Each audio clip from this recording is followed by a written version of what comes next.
It has taken a backseat in our coverage for a few days now, but meetings continue to happen, and the ACC continues to look for a way to solidify its relevance in an ever changing college athletics landscape. What can the conference do to stay relevant? What can it do to keep its current members? And the looks are to expand. We've discussed this. We continue to discuss it. And given recent ideas, as I look at the current situation, I find that the likelihood of Cal, Stanford, and SMU joining the ACC might, in fact, be approaching a likely situation. It's Locked On Syracuse Thursday episode. Let's get right after it. You are Locked On Syracuse, your daily podcast on the Syracuse Orange, part of the Locked On Podcast Network. Your team every day.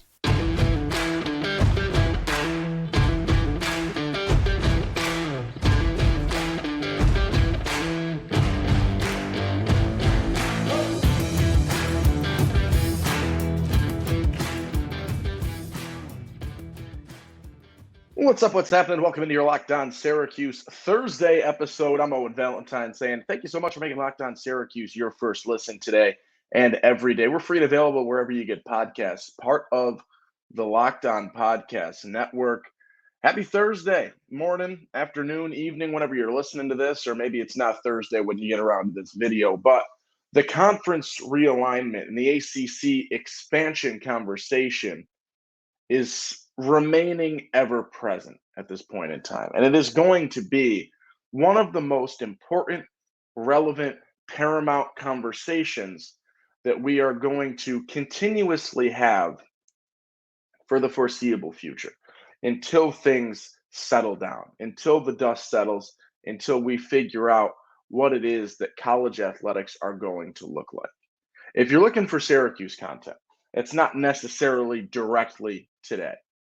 Great stuff yesterday in our Wednesday episode with Emily Liker of Syracuse.com, previewing some of Syracuse's football conversations for this season and sort of recapping where things left off after 9 open practices or 9 viewing periods for local media. If you missed that, please check it out. Great episode, great stuff from our friend over at Syracuse.com. But today, we go macro, right? We're looking at the whole conference. We're looking at the ACC as a whole, and we are looking at the ongoing conversations that have to do with the expansion of the conference, right? That's where we fall.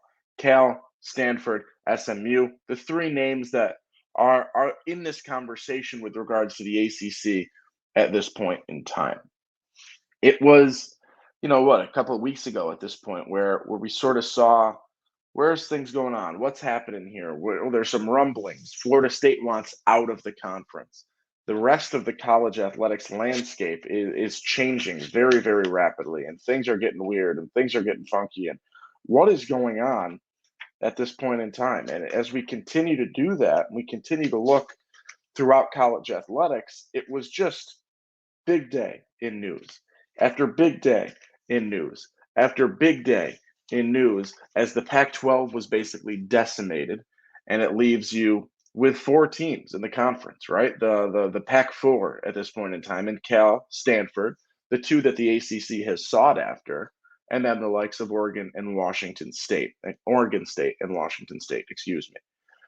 Then you look at a team like SMU who joins this conversation from a little bit of a different spot, right? Trying to, for a while now, boost their way into the Power Five and upgrade from the AAC and get into a conference that can provide them some more stability, some more revenue in the long term. And those are the three teams that have continued in this conversation for the ACC and where the expansion would come from. Now, initially, the expansion was voted down, right? I believe you need 12 of 15 members, even though football only has 14 members. Notre Dame gets a vote. We talked about that a couple of weeks ago. If you're interested in my thoughts on Notre Dame getting a vote, despite that, throw it in there. You want the conference to survive Notre Dame? Join for football. How about that? There's the answer. You want the conference to maintain relevance? You want the conference to have an additional tier of stability? How about having powerhouses? Notre Dame, Clemson, Florida State right now, some others as well in the mix that can say, hey, we got 3 or 4 absolute studs at the top of our conference. And the ACC championship means a hell of a lot more once again. That's another episode. We can talk about that again, but that's not the point of today. You need 12 of 15, I believe, or to pass. And right now, there are 4 teams reportedly that have been voting against it. And that's Florida State, Clemson, North Carolina, and NC State. Wouldn't you know it? Some of the teams that would be the most successful outside of the conference, right? Some of the teams that could find great success in the likes of the SEC or the Big Ten, where the revenue is higher out of TV deals. So, how can you flip a vote if you're the ACC? And I'm not saying this that I want this to happen, right? I don't think, and I talked about this in the past, and we will continue to talk about this. This is a football centric decision. We know that. Football is king, cash is king. Football is where you make your revenue, it's where you make your dollars. The impacts of this on non football sports are tremendous. But if you are the ACC, and I'll focus on today being the ACC and wanting this to go through, or not wanting it to go through, but that's sort of where we are. How can you flip a vote? How can you get this to work? And it is doing what many of the teams in this conference have been asking for, and what you've been alluding to, and what might have been where things were headed anyway, but to dive into the aspect of sharing based on performance and performance-based initiatives, especially in the likes of football. There can be incentives elsewhere in other sports, right? But the incentives will be focused on football, right? That's what you can do to keep these teams. When you look at revenue, the average team in the ACC made $39 million last season, or in the 2021-2022 fiscal year for the football programs. 39 mil. That's $11 million less than they would make in the SEC. And it's $20 million less than they would be seeing in the Big Ten, which has the best of the TV deals at this point in time. So that's $10 to $20 million less in the ACC. And equal revenue shares, very, very difficult to offset that, right? You got 15 programs, 14 for football, we'll say. So 14 programs, you need 140 to $280 million more per year to get to those levels, right? At $10 million a year, it's $140 million to get to what the SEC is making. It's $280 million to get to what the Big Ten is making per team. Is ESPN going to negotiate that big a difference with no change? No. Why would they? Right? I mean, they could. You can get some boost. I mean, you could go to them with the threat of the conference falling apart, maybe, and ESPN can offer some more money if they're going to lose the entire contract, but it's not 300 mil. It's not 100 mil, I don't think. It's some batch of a handful of dollars that can be distributed in some manner. And that is sort of, it appears, what this trio of teams, Cal, Stanford, SMU, can provide to the ACC at this point in time. Let's take a quick break, and we'll continue breaking down that content and that concept after a quick word about eBay Motors. For a championship team, it's all about making sure every player is a perfect fit. It's the same when it comes to your vehicle. Every part needs to fit just right. So the next time you need parts and accessories, head to eBay Motors. With eBay Guaranteed Fit, you can be sure every part you need fits right the first time around. Just add your ride to My Garage and look for that green check to know that the part will fit or your money back, because just like in sports, confidence, it's the name of the game when you shop on eBay Motors. And with over 122 million parts to choose from, you'll be back in the game in no time. After all, it's easy to bring home a win when the right parts are guaranteed. Get the right parts, the right fit, and the right prices on ebaymotors.com. Let's ride. eBay Guaranteed Fit, only available to U.S. customers. Eligible items only. Exclusions apply. Owen Valentine here on your Locked On Syracuse Thursday episode, talking some conference realignment, talking ACC expansion. Now, before the break there, we were chatting a little bit about the impact that Cal, Stanford, and SMU can have that would sort of be the equivalent to what I think ESPN might be able to bump a little bit. And this is me speaking with, I'm not negotiating this contract. I don't know if ESPN would do that or could do that. I'm just throwing ideas out there as possibilities that could help certain things in this predicament in maintaining the integrity and the composure and core of the ACC at this point in time, right? Because it's safe, but it's also one domino away from crumbling. If Florida State makes its way out, I think many others follow suit. The likes of Clemson, the likes of North Carolina, maybe Miami as well, right? Maybe some others, I don't know. But one domino falls and many follow suit. And so you need to do everything in your power to keep people happy, to keep people satisfied.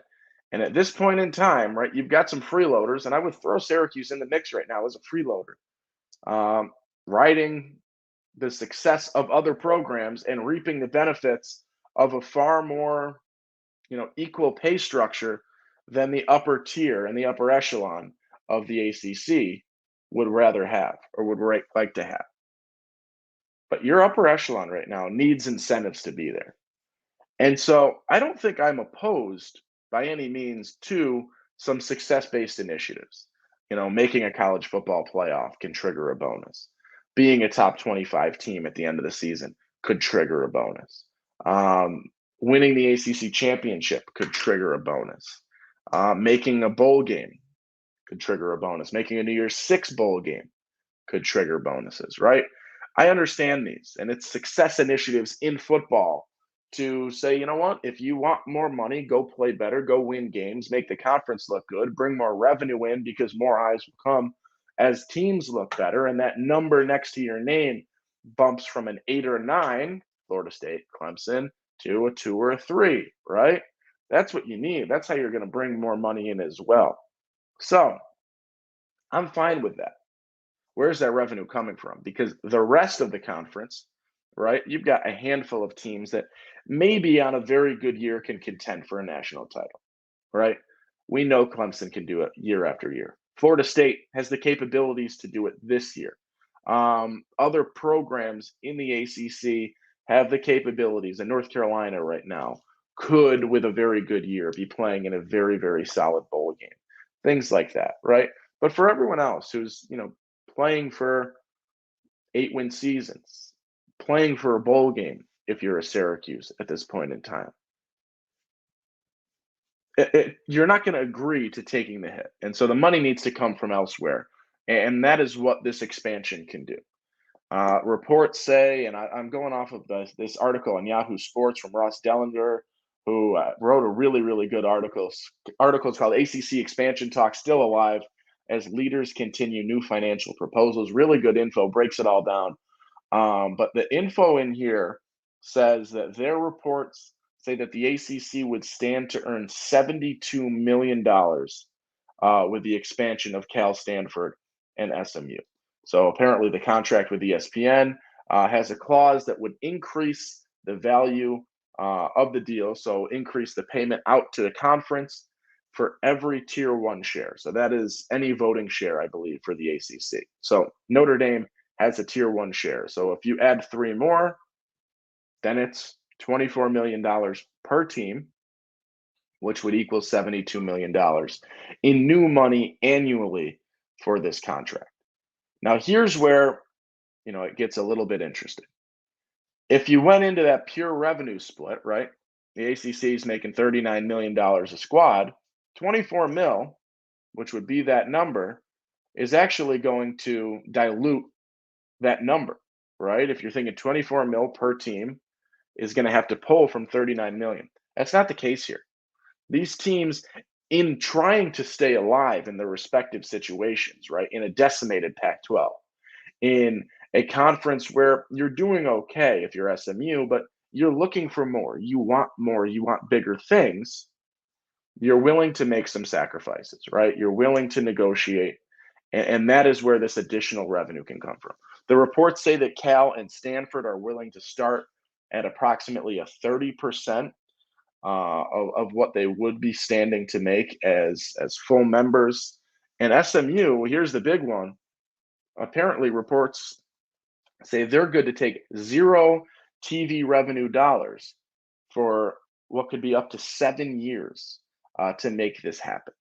And so for Cal and Stanford, that's about $7 to $10 million per team, plus some money travel wise, because as we've mentioned in the past, right, this is going to coincide with heightened travel budgets, right? You're going, if you are Stanford, if you are Cal, outside of one game, one or two games a season, you're going to the East Coast or and when you have to travel, right? You're going on these longer extended trips, longer flights, more expensive, higher budget stuff.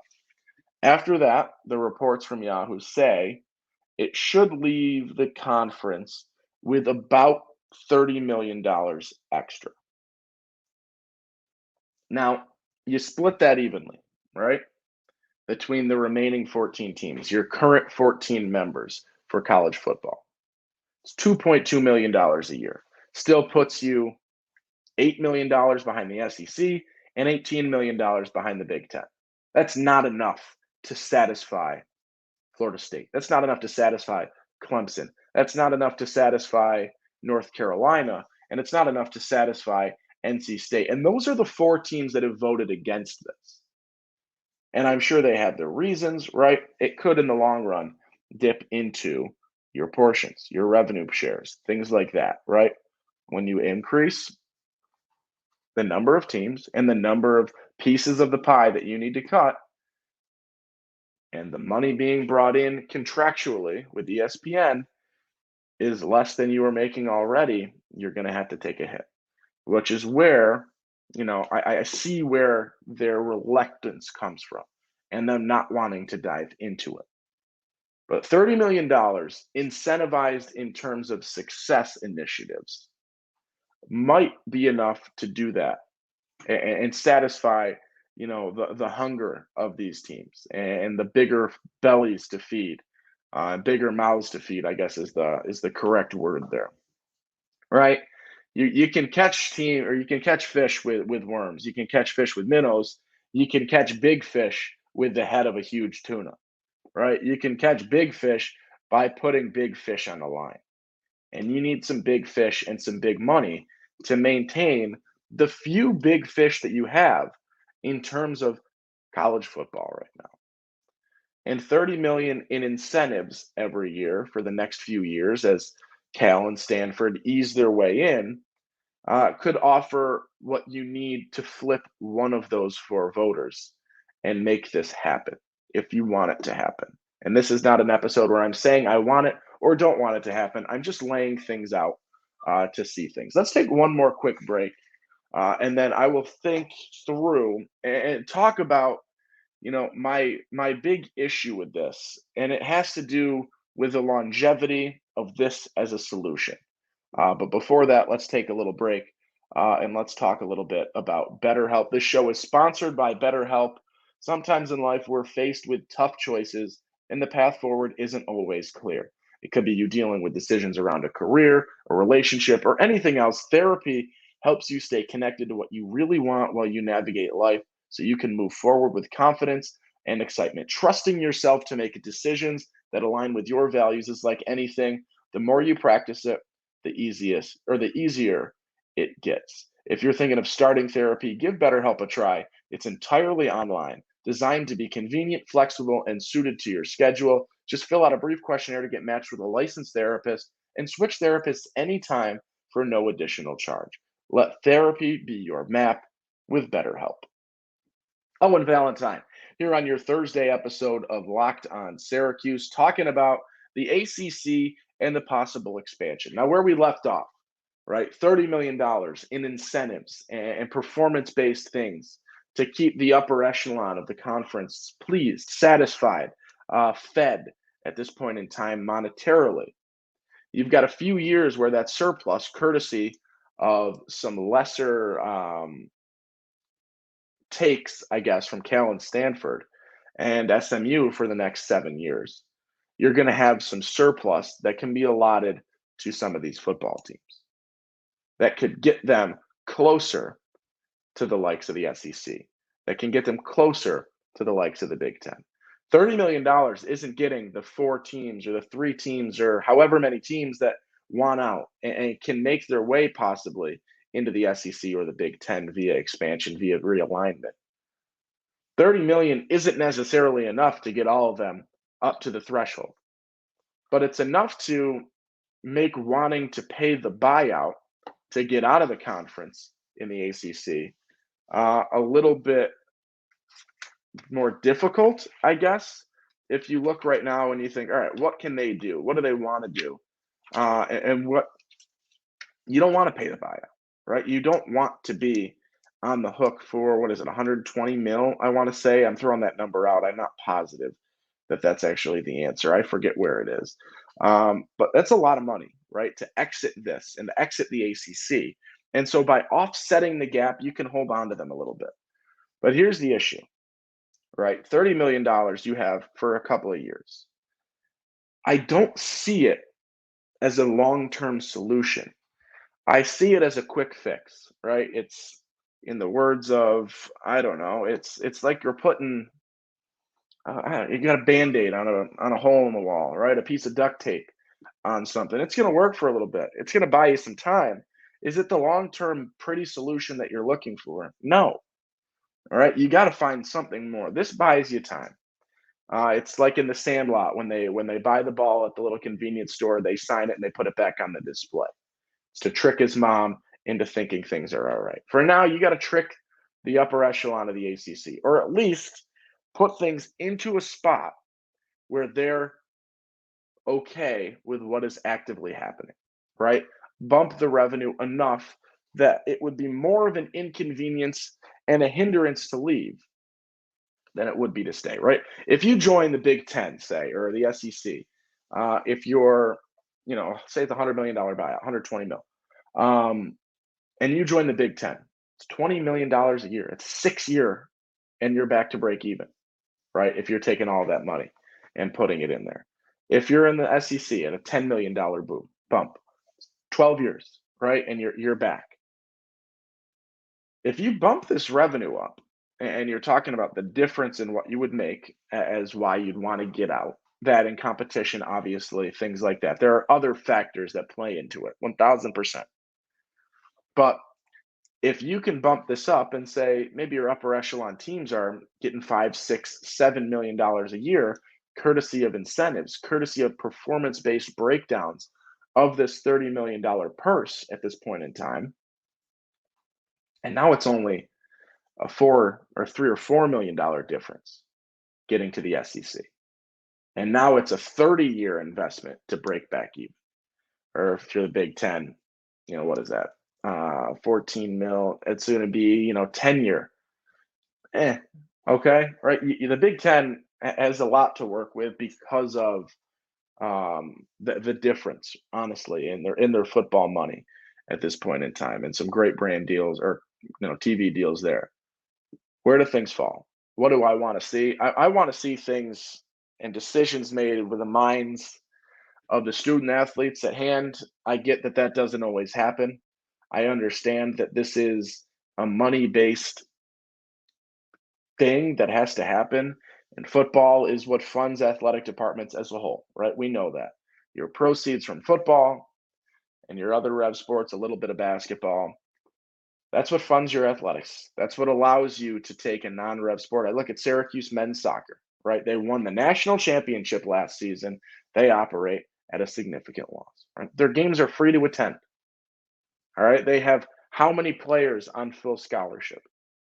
At what does Syracuse cost to attend now? $80,000 a year for a true freshman, including room and board. All right. You are offsetting those dollars with football deals and football play. So I get that these have to be monetary decisions. However, It's a one step forward, two steps back. We let NIL happen with no oversight. We just say run free. We let the transfer portal happen, which is utter chaos. 1,800 players in the college basketball transfer portal this season. 1,800 players in the college basketball transfer portal. That's absurd. Unbelievable number. I can't believe it. Every time I look at that number, it shocks me. There's 300 and what teams in college basketball? 3-4 players a team, if not more. And now here we go again, right? We're letting the players get some rights, letting the players do some things. You don't have to sit out a transfer year. You make money off your name, image, likeness. But here we are once again saying, how many teams, how many players are really reaping the benefits of NIL? Handful of team? How many are really making enough to make a difference in terms of long term? For the rest of college athletics, right? How many non-football basketball players are making huge NIL dollars? Some lacrosse, maybe. You got a few per sport on big teams, your really, really big names. This impacts them. If you are, I don't know, let's say somebody on the Stanford rowing team, you're not really making NIL dollars. You're on the rowing team, you're getting a great education, things like that. Now, once a week, once every other week, you have to get on a flight to the East Coast. You got to get on a flight across the country, 3,000 miles to row in a, regatta against whoever. This is a huge impact. And we're making decisions that positively impact pockets, positively impact schools as a whole, athletic departments, but it doesn't necessarily positively impact players, student athletes. And that is where this disconnect has frustrated many, many, many players. I think at this point in time, I lean to the conclusion that at least some of the trio of Cal, Stanford, and SMU will make their way into the ACC. I think they see that as the way to keep your 4 or 3 teams that are really, really threats to leave and depart at bay for a little bit longer. Do you still need a longer term solution? Yes. But for right now, that offers a solution. And that's where we leave it today. Let me know your thoughts. Right? Do you want Cal, Stanford, and SMU in? What are your thoughts on the impacts on the student athletes? All of this. Join the conversation. If you're watching on YouTube, you can do it right in the comments. If you are looking for it on Twitter, at @LO_Syracuse over there, point some things out to me. DM me over there. Do what you need to do to get in contact. Let me know your thoughts on this. It's a lot of conversation. It's a lot of details. I tried to bring in the most accurate details. However, I'm not in these conversations. Maybe I messed up a few numbers. I apologize if that's the case. Please correct me if I messed a number up and you know the correct one on that. Helps me out in the comments, makes things look a little bit easier on my part. That'll do it for today. I appreciate the listen. We'll be back tomorrow talking Syracuse focus once again, unless something huge happens with the realignment conversation. But this is where we leave at this point in time. I'm Owen Valentine saying thank you so much for making Locked On Syracuse your first listen today and every day. Free and available wherever you get podcasts. Feel free to subscribe, turn notifications on, leave a comment, leave feedback, join the conversation whenever you can. It helps me, goes a long way, and it helps to bring new ideas for shows, content, and all of that. That'll do it. I'll see you tomorrow. Be kind, make somebody smile today, and have a good day. Enjoy it. Be positive. Peace.